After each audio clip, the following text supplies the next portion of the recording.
நான் உங்ககிட்ட படித்து சொன்னேனே, இதெல்லாம் வேணாம்டா நமக்கு செட் ஆவாதுன்னு நான் சொன்னேனேன்னு அப்படியே இருக்கும் அஜித்தோட மைண்ட் வாய்ஸ். ஏன்னா, இப்போ பார்த்தீங்கன்னா, ரீசென்ட்டா குட் பேட் அக்லி மூவி பார்த்தீங்கன்னா ரிலீஸ் ஆக போகுது. அதுக்கு பார்த்தீங்கன்னா, அவங்களோட ஃபேன்ஸான மக்கள் எல்லாரும் பார்த்தீங்கன்னா, செலிப்ரேட் பண்ணல. அதனால பார்த்தீங்கன்னா, 285 ஹைட்ல பார்த்தீங்கன்னா, ஒரு ஃப்ளக்ஸ் வச்சிருக்காங்க. அது பார்த்தீங்கன்னா, வெயிட் தாங்க முடியாத பார்த்தீங்கன்னா சாஞ்சிட்டு இருக்கு. ஸோ, இது பார்த்தீங்கன்னா ரொம்பவும் வருத்தமா பார்க்கப்படுது. அது என்ன எல்லாத்தையும் நான் உங்களுக்கு சொல்லப் போறேன். அதுக்கு முன்னாடி சந்திர டாக்ஸுக்கு புதுசா வந்தீங்கன்னா, மறக்காம சப்ஸ்கிரைப் பண்ணி வச்சுட்டு, வீடியோக்கு லைக்கா கொடுத்து, உங்க ஃப்ரெண்ட்ஸோட ஷேர் பண்ணிட்டு வீடியோக்குள்ள போகலாம். இந்த ஒரு கட் அவுட் கீழே விழ சொல்ல அடியில யாருனா இருந்தாங்களா, அவங்களுக்கு எதனா காயம் ஏற்பட்டிருக்கான்னு முதல்ல பார்க்க வேண்டிய விஷயம். அதுதான் அங்கே இல்லை. அங்கே பார்த்தீங்கன்னா கீழே யாருமே இல்லை. ஸோ ஜஸ்ட் மிஸ்ல தப்பிச்சிருக்காங்கன்னு தான் சொல்லலாம். அதாவது பார்த்தீங்கன்னா ரொம்பவும் வெயிட் தாங்க முடியாது. ஹைட்டு ரொம்பவும் அதிகமாக இருக்குது. ஸோ 285 ஹைட்டு பார்த்தீங்கன்னா இருக்குது. ஸோ இது எங்கே நடந்திருக்கு எல்லாத்தையும் நான் உங்களுக்கு டீட்டெயிலாக சொல்கிறேன். அதாவது பார்த்தீங்கன்னா நெல்லையில் பார்த்தீங்கன்னா பிஎஸ்எஸ் இந்த ஒரு தேட்டரில் தான் இந்த ஒரு சம்பவம் நடந்திருக்கு. அதாவது பார்த்தா 285 ஹைட் உள்ள பிக்கஸ்ட்டு கட் அவுட்டு. ஸோ இது பார்த்தீங்கன்னா சாஞ்சிருக்கு. எப்படி சாஞ்சிருக்கு நீங்களே பாருங்கள். இன்னும் குட் பேட் அக்லி படம் மூவி ரிலீஸ் ஆக பார்த்தீங்கன்னா இன்னும் 2 நாள் தான் இருக்குது. அதனால் பார்த்தீங்கன்னா அவங்களோட அஜித் அவங்களோட ஃபேன்ஸ் எல்லோரும் பார்த்தீங்கன்னா வெறித்தனமாக ரெடி ஆகிக்கிட்டு இருக்காங்க. அதாவது பார்த்தா தேட்டரில் பல இடங்களில் பார்த்தீங்கன்னா ஃப்ளக்ஸ் வச்சு தாறுமாறாக கொண்டாடிக்கிட்டு இருக்காங்க. ஸோ இது எல்லா தேட்டர்லேயும் நடக்கிற விஷயம் தான். அதாவது பார்த்தீங்கன்னா நார்மலாக இந்த மாதிரி ஹைட்டு ஃப்ளக்ஸ் வச்சா தான் பிரச்சனையாகுது. ஸோ நார்மலாக ஃப்ளக்ஸ் வச்சா எந்த ஒரு பிரச்சனையும் ஆகலைன்னு நான் நினைக்கிறேன்.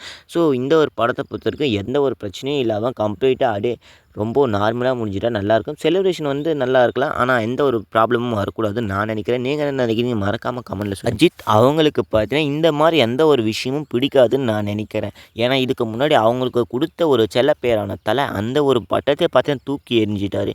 என்ன தலைன்னு கூப்பிடாதீங்க, ஏகே அஜித்குமார்னே கூப்பிடுங்கன்னு பார்த்தீங்கன்னா சொல்லியிருப்பார். ஸோ இந்த மாதிரி ஒரு மிகப்பெரிய பிரச்சனைக்கு வந்திருக்கு. அதாவது பார்த்தீங்கன்னா கட் அவுட் கீழே இருந்திருந்தால் என்ன ஆகுறது? ஸோ அங்கே இருக்கிற எதனா ஒருத்தவங்களுக்கு அடிபட்டு இருந்தாலும் அஜித் அவங்களுக்கு தான் பொறுப்பு ஏற்றுற மாதிரி இங்கே மக்கள் பார்த்தீங்கன்னா நிறைய பேர் பேச ஆரம்பிச்சுட்டு இருப்பாங்க. அந்த ஒரு ஃப்ளக்ஸ் கட்டும்போது பார்த்தீங்கன்னா கீழே இருந்த ரசிகர்கள் எல்லோரும் பார்த்தீங்கன்னா தலை தெரிச்சு ஓடிருப்பாங்க. அதாவது பார்த்தீங்கன்னா அங்கே இருக்கிறவங்க பார்த்தீங்கன்னா ஜஸ்ட்டு மிஸ்ஸில் தான் உயிரை தப்பிச்சிருப்பாங்கன்னு நான் நினைக்கிறேன்.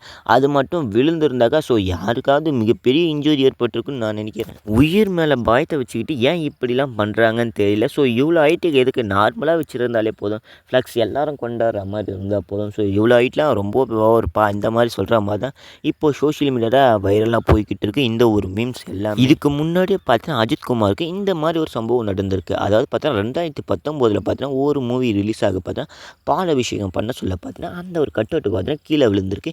கீழே இருந்த 5 பேருக்கு பார்த்தீங்கன்னா காயம் ஏற்பட்டிருக்குன்னு சொல்லப்படுது. ஸோ அதனால தான் கொஞ்சம் பயமாக இருக்குது. இது பார்த்தீங்கன்னா ஹெவி ஹைட்டு.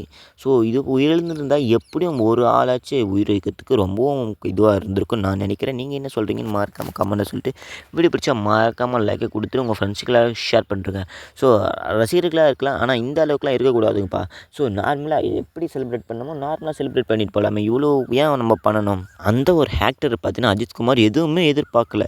ஸோ என்ன நார்மலாக இருக்க விடுங்க. ஸோ என்ன அஜித்குமார்னே கூப்பிடுங்க. எந்த ஒரு பட்டமும் வேணாம். எனக்கு எந்த ஒரு ஃபேன் பேஸும் வேணாம்.